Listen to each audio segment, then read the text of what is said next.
Bueno, ¿cómo están? Bienvenidos. Esta es otra edición de Eduardo Ledesma Pregunta, pero esta sí es una edición muy especial porque estamos inaugurando una forma de trabajar estas entrevistas mediados por la tecnología. Vamos a usar hoy una tecnología que está disponible y que, bueno, se hizo muy famosa por la pandemia, ¿no? Porque nos permite estar comunicados con mucha gente, bueno, ahora que no podemos tener contacto físico, que es la plataforma Zoom. Y para hablar justamente hoy sobre virtualidad, sobre educación virtual, que es un tema también que ha tomado, digamos, una relevancia enorme, dada la pandemia de coronavirus que estamos viviendo y, por supuesto, el aislamiento obligatorio que estamos teniendo en toda la República Argentina.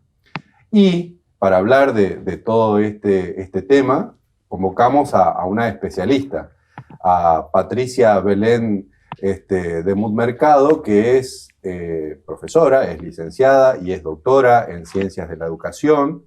Y con Patricia, bueno, este es un resumen para televisión de un currículum de 49 páginas, y no es una exageración, es un número exacto. Con Patricia vamos a hablar un poco de educación virtual, de la educación en contextos de encierro por pandemia, como es nuestro caso. Patricia, yo decía que estamos haciendo un poco de historia también, ¿no? Bienvenida, Sí. Muchas gracias. Gracias, Eduardo, por la convocatoria y la verdad que muy, muy contenta de poder hacerlo y a través de estos medios, ¿no? De tener ese acceso, así que también felicitaciones por el riesgo que están asumiendo. Exactamente, sería por lo menos el primer programa de entrevistas en profundidad hecho por esta plataforma en la región y la verdad que esperemos que salga todo correctamente. Así que Patricia, muchas Seguro. gracias también por asumir el riesgo, ¿no?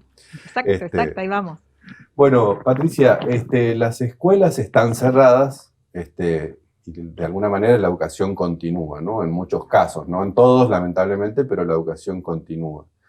La pregunta es una pregunta me parece central, es por qué tenemos que virtualizar nuestras propuestas de formación, por qué, en todo caso, no parar todo, cerrar todo, esperar que la pandemia pase y seguir. Bien, bueno, los edificios de las escuelas están cerrados, pero Ujú. yo creo que en este periodo las escuelas están tratando, las escuelas en un sentido pleno, ¿no? No solo edilicio, están intentando y haciendo esfuerzos enormes por continuar. Y el por qué tiene que ver con esto que venimos sosteniendo quienes estamos trabajando en los entornos virtuales hace un tiempo, que significa sostener un vínculo pedagógico, significa sostener el ideal de la educación pública, el ideal del derecho a la educación y sostenerlo aún en estos tiempos excepcionales. Yo vengo del campo de la didáctica y dentro del campo de la didáctica la planificación de las clases, de las propuestas formativas es fundamental. Y si vos me das a elegir en términos ideales, yo hubiese dicho, bueno, paremos un poco, planifiquemos y en unos meses sigamos, ¿no? Nunca el parar completo Mm. porque estaríamos generando todavía más desigualdad social. La educación es todavía, aún con sus fallas y aún con sus limitaciones, genera procesos de igualación social, ¿no? Entonces, no pudimos hacerlo, en poco tiempo fuimos demandados como profesores en todos los niveles de hacer una adecuación rápida, estamos tratando de dar respuestas, pero para sostener ese vínculo. ¿Cuáles son las diferencias centrales que hay entre la presencialidad y la virtualidad en la educación? Bien, diferencias principalmente en materia en el campo, digamos, de la propuesta de enseñanza y aprendizaje, hay adecuaciones que se tienen que estar haciendo y que nosotros estamos trabajando con docentes, en mi caso con docentes del nivel universitario, para que puedan hacerlo. ¿Por qué? De hecho, he sido crítica en otras oportunidades de esto, digamos, porque nosotros tenemos el tiempo, dos variables importantes, son dos variables que regulan nuestra realidad, ¿no? El espacio y el tiempo. Y estas dos variables, cuando pasamos de modalidad presencial a la virtual, se modifican sustancialmente. Mm. El espacio es obvio que cambia, digamos, el entorno cambia, Pero el tiempo, sobre todo, es una variable muy importante en la adecuación curricular.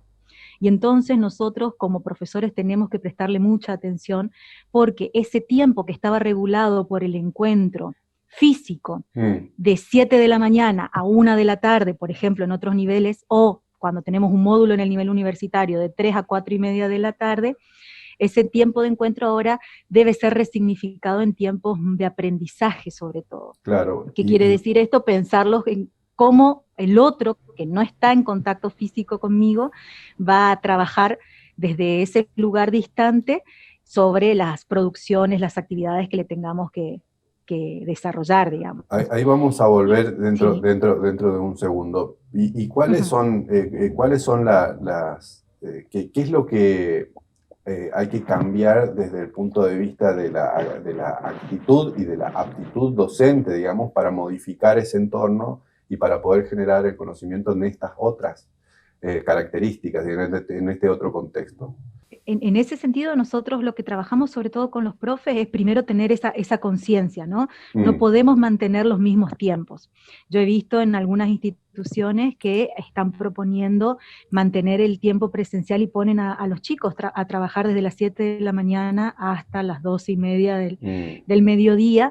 Y en ese sentido hay un exceso de costo en términos económicos, de conectividad, digamos, Claro.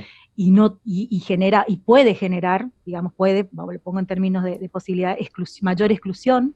Claro. Imagínense 4 o 5 horas de conexión, si no hay internet en la casa o tienen que usar sus datos móviles, que sea sincrónico todo el momento, genera costos altísimos. Y además se desperdicia justamente la potencia que tiene la virtualidad. Claro. Y que tiene que ver con la posibilidad de aprender en diferentes momentos, mayor flexibilidad en ese sentido. Y hay una cuestión de base también, me parece, que es la base tecnológica. Es decir, el salto al abismo que estamos dando se dio en forma general, masiva y de un día para el otro, digamos, ¿no? Por la pandemia. Sí, totalmente. Y en ese sentido, la actitud del docente primero tiene que ver, cuando me preguntabas eso, con la flexibilidad. Estructuras muy rígidas de formación, digamos, de propuestas de enseñanza en donde el docente es el principal actor, el que habla, el que emite, el que transmite, por así decirlo, a estructuras más flexibles donde el protagonismo tiene que acentuarse en el estudiante, ¿no? En lo que hace el estudiante, en las tareas que hace, en cómo devolver y retroalimentar ese seguimiento que tiene que ir haciendo. Entonces la flexibilidad yo creo que es un componente que muchos de nuestros profesores están demostrando en mayor o menor medida porque es una de las actitudes muy necesarias, muy necesarias. ¿Por qué es tan importante y qué es específicamente el sostener el vínculo del aprendizaje? ¿Qué es eso? ¿Para qué sirve? ¿Por qué es tan importante? Es muy importante porque, si vamos en términos generales, era lo que te decía de el derecho a la formación, sí, a la educación, si estamos hablando de educación obligatoria. Y en el caso de la educación superior también, a la formación profesional.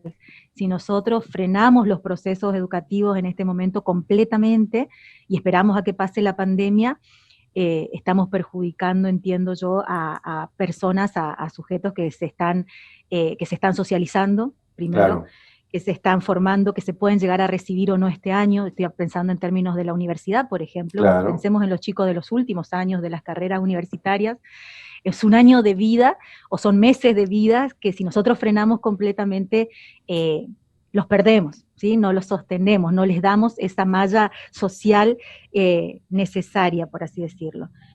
Yo creo que esta distancia física tan importante que estamos vivenciando nos demanda, nos obliga que ese docente se tenga que hacer cargo no solamente de mediar en términos de desarrollar contenidos, sino de seguir estando en contacto lo más posible con ese estudiante a través de diferentes medios, no necesariamente sincrónicos, para que traduzca, sea el traductor de esos contenidos y de esas competencias que tiene que desarrollar el estudiante, ¿no? Bueno, ahí mencionaste al edificio, ¿no? Y a la escuela. Y la escuela y al vínculo. La escuela para los más pequeños, para los chicos, y la educación primaria y la secundaria incluso, es el lugar donde sociabiliza, ¿no? Donde hace sus primeros vínculos, etcétera, ¿no? Y bueno, ahora eso es lo que no está, digamos, ¿no? De algún modo no está. Entonces, ¿cómo pensar esos vínculos hoy en este otro contexto? Sí, totalmente.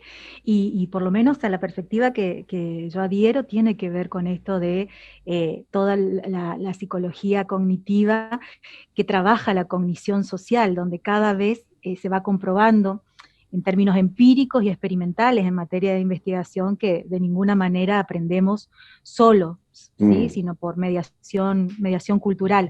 En eso los claro, profesores y Vygotsky en sus inicios, que es un autor reconocido en esta materia, los profesores siempre vamos a ser importantes en ese sentido, pues somos mediadores culturales, cuando claro, cumplimos ese rol, ¿no? claro.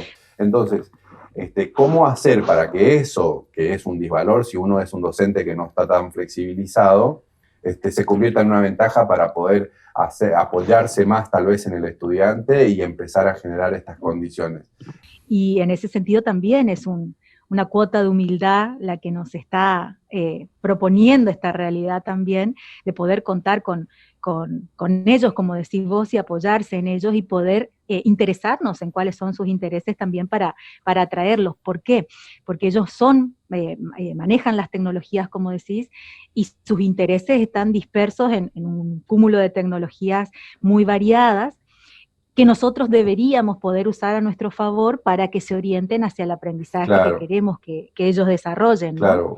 Y en ese sentido, la única manera, entiendo yo, que posible, digamos, es justamente acercarnos, o mejor dicho, aproximarnos a esta noción que hace rato también se viene trabajando, que hoy estamos recuperando, que tiene que ver con todo lo que vincula no solo la obsesión por la tarea, la actividad, el contenido, que de hecho hay muchas quejas alrededor de la cantidad de Ujú, tareas, de acciones, así es. de trabajos, de PDF y memes y demás que están abundando en las redes, sino que el vínculo pedagógico va también por el lado emocional, en donde el otro importa como sujeto ético, donde se trabajan contenidos que tienen que ver con la persona como si estamos en el nivel superior como profesional, si estamos en la educación obligatoria como ciudadano. Entonces, en ese sentido, mantener el vínculo también es poder negociar con ese estudiante intereses que le permitan a él expandirse. A Sí. propósito, estuve escuchando en una de tus clases y hablabas ahí de educación de contexto, justamente esto, ¿no? Y sería interesante que desarrolles de qué se trata. Es justamente el aprendizaje tiene mayor significatividad, se produce, digamos, en la medida en que a nosotros nos genere alguna relación con nuestra realidad más próxima, ¿no? Eh, lo que se conoce en materia de aprendizaje, de cognición, es que los seres humanos aprendemos en la medida en que nos interese esto que estamos aprendiendo. Y esos intereses están dados a partir del contexto más cercano y pueden ser llevados a nuevos contextos en la medida en que vamos trabajando desde esas cercanías, ¿no? Como, Es muy interesante lo que decís, pero me surge inmediatamente la pregunta de qué pasa con nuestros contextos, ¿no? Es decir, cuando vos tenés una provincia como la nuestra, que tiene gran parte de la población en condiciones de pobreza, ese supongo yo que es un límite para el aprendizaje, ¿no? Y es un límite que es difícil de correr, ¿o no? sí, es un obstáculo, sí, seguro. Lo fue en la presencialidad, lo va a seguir siendo, lamentablemente, y lo es en la virtualidad. No es algo que en la virtualidad se desnuda, se evidencia, digamos, Mm, mayor estas cuestiones porque la tecnología implica ciertos recursos económicos más claros, ¿no? Pero la pobreza siempre ha sido un límite, un obstáculo, diría yo, porque es algo que es posible de sortear en materia de aprendizaje, sin lugar a dudas. Nuestros índices de desnutrición atentan directamente con posibilidades de elaboración del conocimiento, o sea, biológicamente hay impedimentos y demás. Y las tecnologías lo que están haciendo ahora es evidenciarlos, por eso también hay toda una discusión en materia educativa de si paramos ahora porque no todos pueden acceder, o cómo hacemos, y bueno, y en la presencialidad muchas veces esto queda solapado, ¿no? Queda, mm. queda cubierto y muchos no se plantean que hay chicos que no van a la escuela o que faltan etcétera, etcétera, Claro, ¿no? porque Sí, acá, pienso que la virtualidad en ese sentido, sí, eh, devela algo que ya estaba, ¿no? exacto, deja en Pero evidencia que también en sí misma, digamos que no hay una cuarentena, sino que hay muchas cuarentenas hay muchas posibles. cuarentenas. Y el espacio también, Mm. digamos, o sea, uno sabe que tiene que haber cierto espacio en las casas, digamos, para que la persona pueda eh, reflexionar, pensar, tomarse su tiempo, hacer las actividades y no siempre, de hecho la mayoría de las veces no ocurre eso y eso dificulta. Vos decías Es hoy que así. el docente comparte, el docente ya no es el docente de la autoridad única, sino que el docente hoy comparte autoridad, ¿no? Sí. Que está, es un actor más de una serie de conversaciones cuando se está educando a alguien, ¿no? Y con quién más comparte autoridad el docente hoy? Con el mundo. Y eso nos Claro, facilitan las nuevas tecnologías, ¿no? Si nosotros pensamos que podemos, como antes, donde los profes eran los únicos que tenían acceso a determinados libros y ediciones, las últimas ediciones de los claro. libros y las bibliotecas físicas, digamos, y ahora un estudiante ante una pregunta textual o directa que pueda hacer el docente en unos minutos puede tenerlo en el celular, el docente para seguir siendo ese mediador tiene que generar otras prácticas, ¿no? Claro. Quizás ya no sea la reproducción literal de lo que dicen los autores, sino generar con el estudiante criterios para que sepa leer ese mundo virtual Claro, que se sepa, le una despliega. especie de guía, ¿no? Una especie de guía, de Sí, tutor, de de tutor, incentivo. porque así como la web tiene grandes ventajas, también está llena de Claro, falsedades, de cuestiones exactamente. que son mentirosas, digamos. Entonces, con ellos es construir los criterios para leer esa nueva realidad y ya no ser la única fuente, sino con Ah, construcción sobre todo de criterios, ¿no? ahora, Patricia, a propósito de eso, saliendo un poco de la aula y del ámbito docente, el otro ámbito donde hoy está ocurriendo este gran experimento es en los hogares, ¿no? Es en las casas. Totalmente. Y yo creo que eso a las personas que en serio están viendo lo que significa, a los padres, digo, ¿no? Que están viendo, que no tienen contacto, no son profesionales de la educación, es algo que debería asombrarlos y sentirse eh, orgullosos de esto que me cuesta tanto con mi propio hijo. Imagínense un docente con 30 y pico, 40 y pico de alumnos en un curso. Y de nuestro lado sí he visto muchos tecnicismos, por ejemplo. A ver, ¿qué quiero mencionar con esto? Que nosotros como profes deberíamos, al tener en cuenta esto de que, sobre todo en educación básica, del nivel primario, por ejemplo, donde el acompañamiento de los padres es mayor, tener en cuenta de que nosotros tendríamos que pensar en ese segundo traductor que va a ser el padre, Claro. y cuando trabajamos las consignas y las tareas, pensarlas también en función de eso, ¿no? Porque no estamos nosotros ahí con ellos, con los chicos, y he visto, por ejemplo, consignas cargadas de tecnicismos pedagógicos, digamos, Mm, o disciplinares, difíciles de comprender para los padres, y ahí se genera esa cadena de frustración, básicamente, que no tiene que ver con la modalidad, que eso también quisiera claro. mencionarlo. Lo que está mal en la presencialidad y está mal en la Exacto, virtualidad, ¿no? O sea, exactamente, es ahora, así. vos mencionaste un tema al principio que me parece muy interesante, que es qué pasa con la educación virtual en los en las distintas bases, ¿no? En los adultos, en los estudiantes, adolescentes y en los niños, ¿no? Relacionado con el tiempo. Entonces, ¿cómo hacer para captar ahí? ¿Qué es el tiempo? ¿Cómo influye? Mencionaste un poco esto, ¿no? Al principio. Sí. Sí, que hay que hacer una adecuación y repensarlo, digamos, no, el tiempo no en función de la enseñanza, del tiempo tradicional de encuentro físico, sino en función del aprendizaje.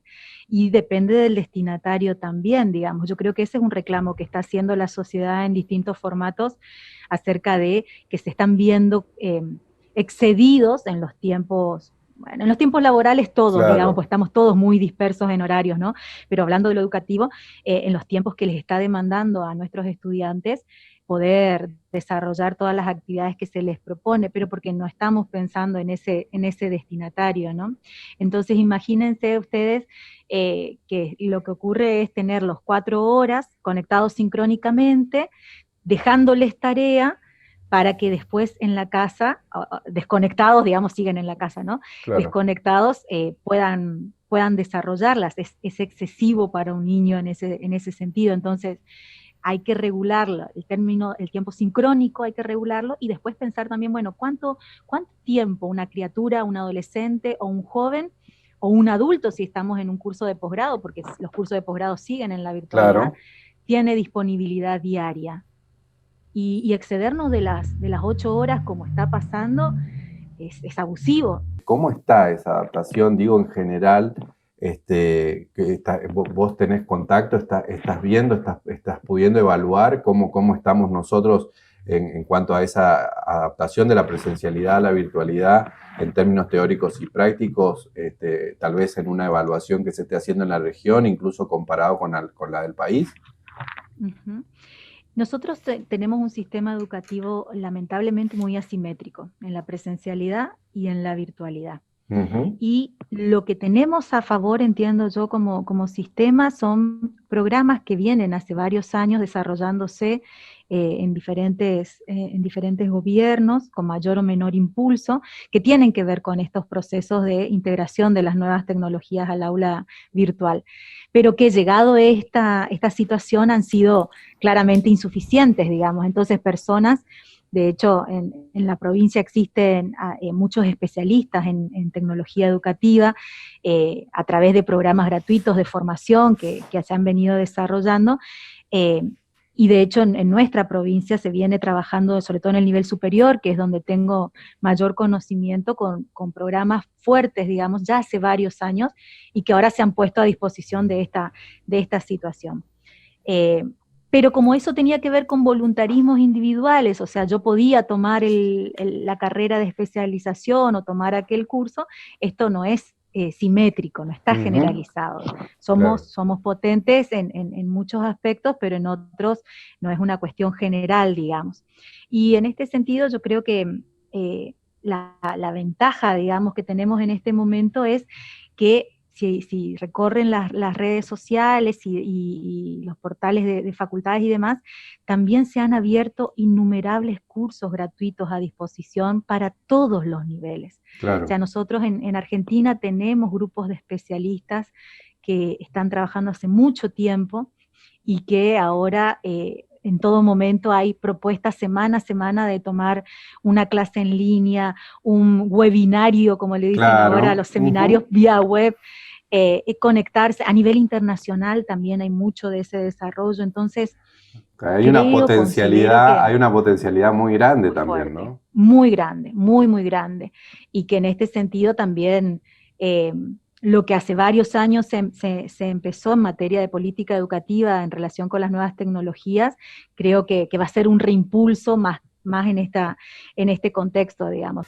Hay una potencialidad, decíamos, ¿no? Entonces la pregunta es, en la virtualidad hay una potencialidad de aprender lo mismo o menos, o de aprender mejor que en la presencialidad. Uy, qué difícil esa respuesta, porque todas es también. Es posible. Claro, es posible todo, ¿no? Claro, pero sí quiero mencionar que sí hay límites en la virtualidad que tienen que ver sobre todo, y ahí ya me cierro en lo que entiendo mejor, que es el contexto de formación profesional universitario o de educación superior, que tiene que ver con las prácticas en contexto real, que de hecho estamos trabajando duramente para ver cómo las vamos a incorporar, digamos, cuando nuestros estudiantes tienen que ir al contexto real, hacer sus pasantías, sus prácticas en distintos años de la carrera. La virtualidad se ve muy limitada con eso es cierto, digamos, porque nada supera al contacto real con el cliente, con el paciente, con el estudiante, en el caso de los profesorados, por ejemplo. Con lo cual ahí yo pondría un límite, ¿sí? Claro. Y que lo estamos trabajando para ver cómo después recuperar esas cargas horarias en contexto real de aprendizaje, ¿no?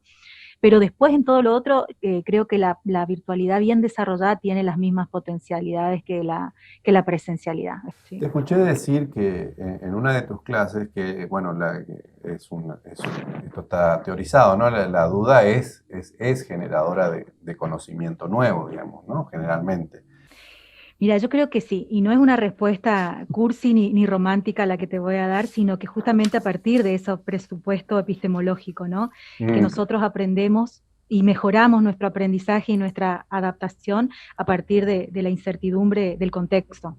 Y creo que en materia de formación docente y del campo, de la educación, digamos, como profesores vamos a desarrollar nuevos conocimientos, profesores, investigadores de todos los niveles, capitalizando porque nos está exigiendo la realidad, probar nuevas estrategias, someter, digamos, a prueba estrategias que fueron olvidadas, que fueron dejadas de lado por claro. diferentes razones. O sea que en el campo educativo va a haber, yo creo, un enriquecimiento profundo también de las prácticas. No creo que salgamos indemnes y no quiero tampoco que salgamos sin ningún rasguño para Claro, bien, ¿no? Para crecer en claro. ese sentido. O sea que No, y de sí, los yo otros confío también, en ¿no? eso. De los otros también, seguramente Sí, lo vamos a tener. Ahora, Patricia, seguro, seguro. si tuvieras que recomendar, porque ahí nos está mirando un docente o una docente que no tiene tanta familiaridad con la tecnología, porque esa es la verdad, es nuestra realidad, ¿qué le dirías? ¿Dónde buscar por ahí? Yo diría que le recomendaría primero que tranquilo, que de a poco, digamos, que Claro, así como se esforzó mucho para llegar a especializarse, digamos, en la docencia de un campo, esto también es un proceso que lleva esfuerzo, o sea, que no sale sin esfuerzo, digamos, que hay que aprender, demanda esfuerzo, pero que se llega. Entonces, en ese de a poco es ir trabajando herramientas sencillas. Hay muchos docentes, de hecho, vi hace poco una publicación de los hijos, del rol de los hijos de los docentes en tiempos de pandemia, porque son sus hijos los que están ayudando a claro, generar foros, generar Zoom, entonces se manifestaban los hijos de los docentes como grandes colaboradores, que se apoyen en esos familiares y colegas que están más experimentados. Y después sí en los canales, hoy por hoy están colgados en los canales de YouTube, de Instagram, de Facebook y demás, están disponibles las clases en línea, que busquen en ese sentido formación en los portales educativos de los ministerios, también se están vinculando a nivel nacional y a nivel provincial materiales muy, muy potentes. Entonces, recomendaría eso, digamos, primero tiempo para ir haciendo pequeños movimientos, pero necesarios. Apoyarse en colegas, es fundamental el trabajo colegiado en las instituciones educativas, solos nada prácticamente, claro. y en familiares, y sí buscar formación abierta y gratuita en las redes, porque hay de muy buena calidad, con personas renombradas que todos conocemos cuando estamos en el campo educativo, de la mejor manera. Patricia, ha sido, la verdad, un placer. Y Bueno. espero que no sea la única vez y que después podamos desarrollar específicamente algunos temas, pero aquí creo que matamos dos pájaros de un tiro, ¿no? Hablar un poco de la educación virtual y hacerlo por una de las Exacto. herramientas que están disponibles para este tipo. Así que yo estoy muy contento, la verdad, espero que te haya... Y te sentís cerca, ¿viste? Exactamente. Estamos en vínculo, sí, muy bien. Bueno, Excelente. muchísimas gracias, Patricia. Gracias a ustedes, un abrazo grande, gracias. A ustedes también gracias por estar ahí. Bueno, este es un programa muy especial, grabado también de manera muy especial por la cuarentena. Esperemos que a ustedes también le haya sido de la utilidad que fue para nosotros, no solamente personalmente, sino para todo el equipo de Eduardo Ledesma Pregunta. Muchísimas gracias y hasta la próxima.